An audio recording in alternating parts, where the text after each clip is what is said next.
கற்பனை செஞ்சு பாருங்க, ஒரு மாபெரும் புயல். நீங்க பிறக்கிறதுக்கு பல நூற்றாண்டுகளுக்கு முன்னாடியே, குறிப்பா சொல்லணும்னா 1600கள்ல இருந்து இன்னைக்கு வரைக்கும் ஓயாம வீசிக்கிட்டு இருக்கிற ஒரு சூறாவளி. விக்கிபீடியா தரவுகளை அடிப்படையா வச்சு இன்னைக்கு உங்களுக்காக நாம் ஒரு ஆழமான அலசலை பண்ண போறோம். ஆமா, இன்னைக்கு நம்ம தலைப்பு சூரிய குடும்பத்தோட மிகப்பெரிய கோளான வியாழன்.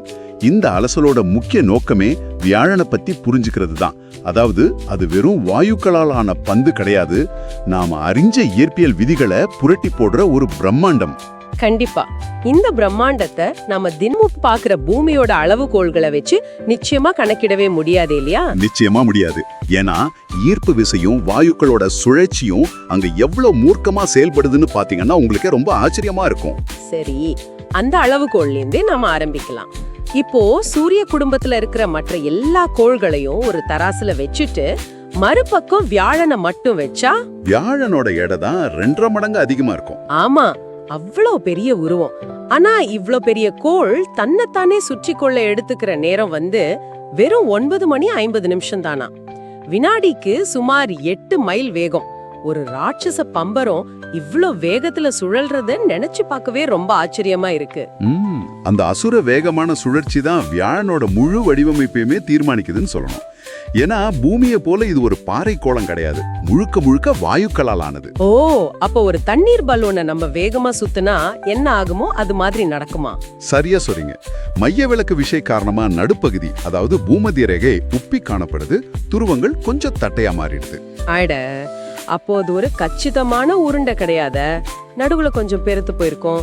ஆனா இப்படி ஒரு பிரம்மாண்டமான வாயு கோளம் இவ்ளோ வேகமா சுழலும் போது உள்ள இருக்கிற வாயுக்கள் சும்மா இருக்காதே.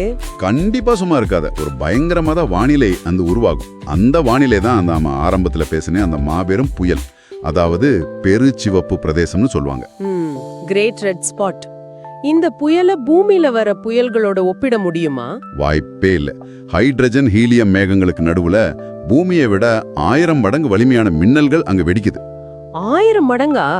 ஒரு நிமிஷம், எனக்கு ஒரு விஷயம் மட்டும் இங்க புரியல.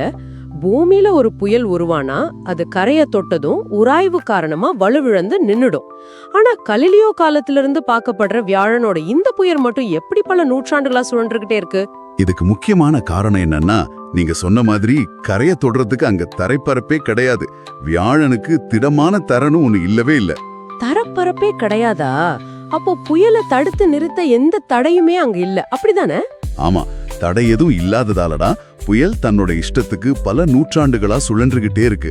அதோட ஆற்றல் குறையறதே இல்ல. இது நிஜமாவே மூளைய குழப்புது. சரி, அந்த புயல் ஏன் அப்படி ஒரு பிரகாசமான சிவப்பு நிறத்துல இருக்கு? அதுக்கு ஏதாவது குறிப்பிட்ட காரணம் இருக்கா? அது ஒரு மிகப்பெரிய வேதியியல் ஆய்வகம் மாதிரியே செயல்படுதுன்னு வச்சுக்கோங்களேன். சூரியனோட புற ஊதா கதிர்கள் வியாழனோட மேகங்கள் இருக்கிற பாஸ்பரஸ், கந்தகம் மாதிரியான வேதியியல் பொருட்கள் மேல படும்போது, ஓ, அப்போ அங்க நடக்கிற வேதி வினைகளால தான் இந்த சிவப்பு மற்றும் இளஞ்சிவப்பு வண்ணங்கள் உருவாகுதா? ஆமா, அதுதான் உண்மையான காரணம். அட, நிக்க தரை இல்ல, ஆனா பல நூற்றாண்டுகளா விடாம அடிக்கிற புயல், அதோட வானத்திலே நடக்கிற வேதியியல் வினைகள், இப்படி தரைப்பரப்பே இல்லாத ஒரு வாயு கோளம் எப்படி 79 அறியப்பட்ட நிலவுகளை தன்னோட கட்டுப்பாட்டுல வச்சிருக்க முடியும்? அதிலும் கனிமீடு அப்படிங்கிற நிலவு புதன் கோளை விட பெருசாமே.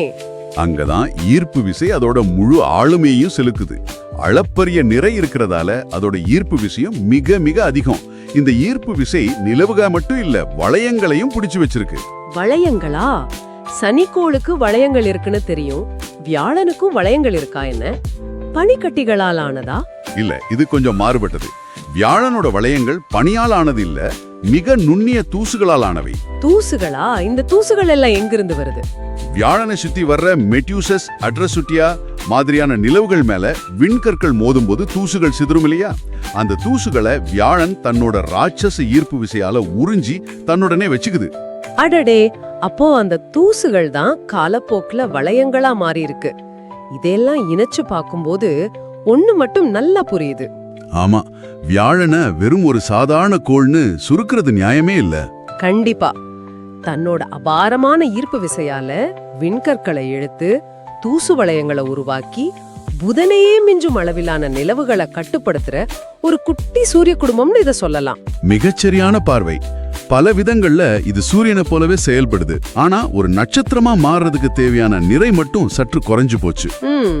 இது எவ்வளவு பெரிய ஆச்சரியம்.